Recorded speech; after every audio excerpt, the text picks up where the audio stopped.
Hello, my name's Tim. Welcome to Tim Burbage Reads, and today I'm going to be doing the mid-year freakout tag. So this is where you look at we're halfway through the year-ish, and look at what we're doing, how we're reading, all that kind of thing. I'll do another video to look at my challenges that I'm doing, but they will be covered here. So, question number one is the best book I've read so far this year. It's been tough. There's a lot of 5-star reads.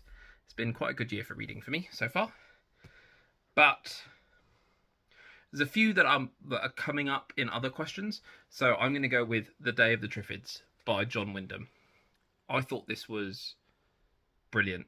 It's about one day in the 1950s. Yeah, in England. Everyone, bar everyone in the world, we think, wakes up blind. Apart from this person, Bill Mason. And not only has he got to navigate a world where everyone is blind and society is crumbling, there are also killer plants called triffids that have become widespread, and they can move and they can kill people. This book is haunting in a way, as you see how people react to society crumbling, and but everything has that kind of British stiff upper lipness to it, which I enjoy reading. And I like how the threat comes not only from the triffids but also just from humanity and society. Question number two, the best sequel you've read so far this year. For this, it will be finishing off the Legend of the Condor Heroes series.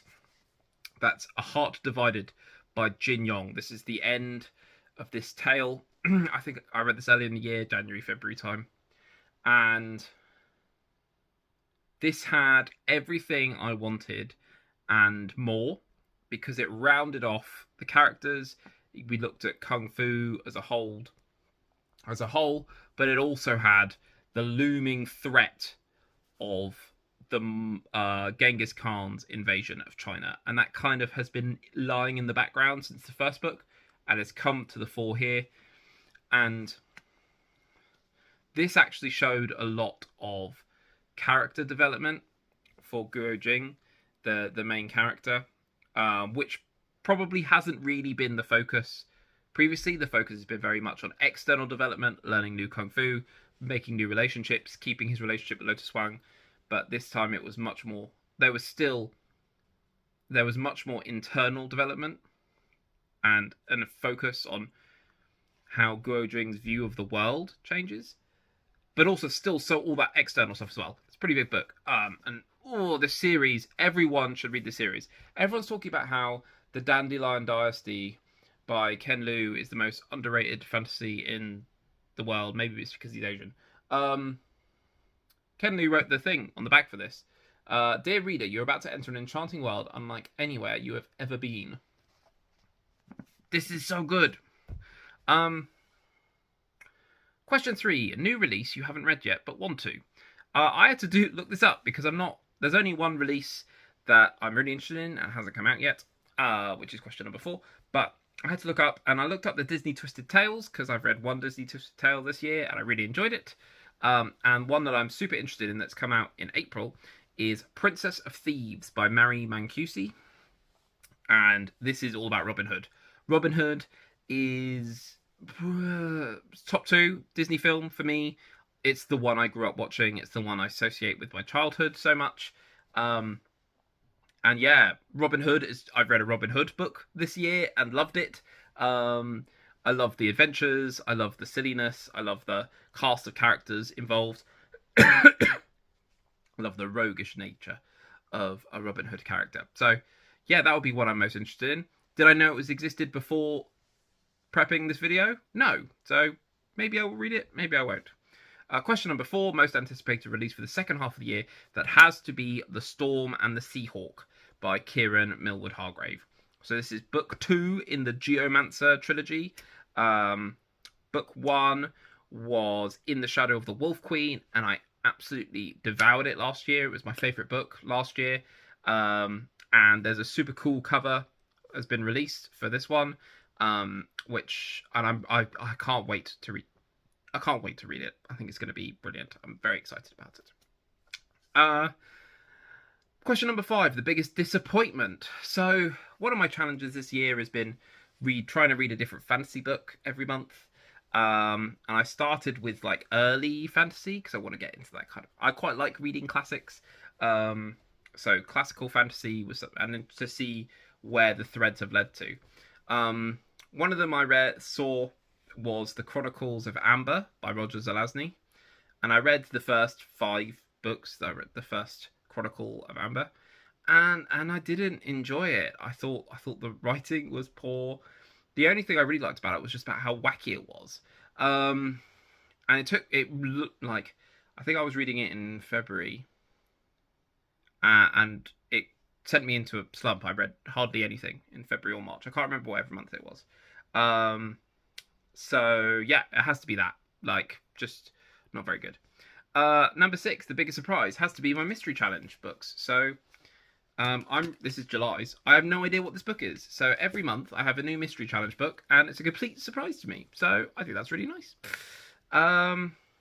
Question number 7 is my favourite new author. So this is either debut or new to me. This is an author who we got the books for my son, and we got the Dogman books by Dav Pilkey. And he also wrote Captain Underpants, and my son absolutely loves them, and I think they're really funny and charming, and they're written at a really good level for him that he can read them himself, and he just finds it really entertaining. I love the fact that there's drawing tips in the back. Yeah, so it has to be Dav Pilkey. Question 8 is newest fictional crush. That's a stupid question. I'm not answering that. Question number 9 is your newest favourite character. I would say this has to be Wolf Larsen from The Sea Wolf by Jack London. So Wolf Larsen is this captain of the ship, the Ghost, and he's incredibly complex and smart and savage and brutal and confident and completely assured in his view of the world. And his presence, his character, shapes the main character and makes the main character go through a change. Just an outstanding character to read about, and that's what made The Sea Wolf a 5-star read for me. Book that made you cry. So I don't cry really, especially when reading. But something that did make me feel emotional was I picked up this book, To Build a Fire and Other Stories by Jack London. I picked it up under a bridge in London from a bookseller for a tenner. Still smells a bit strange, but some of the stories in here really, really got to me, because Jack London writes about the brutality of nature and life, and the good guy does not always win in Jack London stories. In fact, that quite rarely happens. And 2 stories that really stick to my mind. One is To Build a Fire, where a man is trying, he is so cold, he's just trying to build a fire while out with his sled dog to try and stay alive. And the other is A Piece of Steak, where you have an old boxer is going to fight the young up-and-comer, and he's using all his wits and wiles to try and win this match, because he knows that he has debts to pay, and he is only boxing for the money, and he couldn't even afford an extra piece of steak before the match, and the consequences of that are brutal. Yeah, so I think those 2 probably got me the most emotional, I would say, in a negative way. Made me feel the most sad. So question number 11, a book that made me happy. I would probably say Legends and Lattes by Travis Baldree, because the conflict in here is low. High fantasy, low stakes, good company. It's about a woman, an orc, trying to set up a coffee shop in a fantasy town, and it just made me feel good. It was really, I liked how the community came together. I liked how she made new friends. It was just a really nice story. They call it cozy fantasy. I really liked the there was some threat, but if people had problems, they talked about it. Everyone acted like adults. Yeah, I really enjoyed it. So, question number 12 is the most beautiful book you've bought or received. This was tricky. I'm not a big like fancy book person. Um, but what I got as part of the mystery challenge is the Silmarillion. So this is a bit worn, this edition. It's from my brother-in-law. But I chose this because I think it's the most beautiful inside as well from a prose perspective. Any sentence is just beautiful. There in Nargothrond, Finrod made his home with many of his people, and he was named in the tongue of the dwarves Felagund, hewer of caves, and that name he bore thereafter until his end. But Finrod Felagund was not the first to dwell in the caves beside the river Narog. That's just me picking up a random sentence. But yeah, probably most beautiful inside out. Question number 13, the final question, is what books do you need to read by the end of the year? So, I've got 3 or 4 challenges on the go. First one is the mystery challenge. So I get a new mystery book every month, and I want to find out what that is and read that. I'm also reading a one Jack London book every month, and I'm on track with that. And then 2 others are I'm trying to read a different fantasy book every month to try and spread my knowledge of the fantasy genre.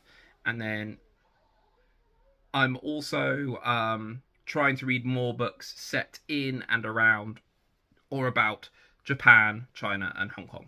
So those are my 4 challenges that I've kind of got going throughout the year, and I plan to keep on the goes. Those ones going. Anyway, I think that's about it. And get out of my house!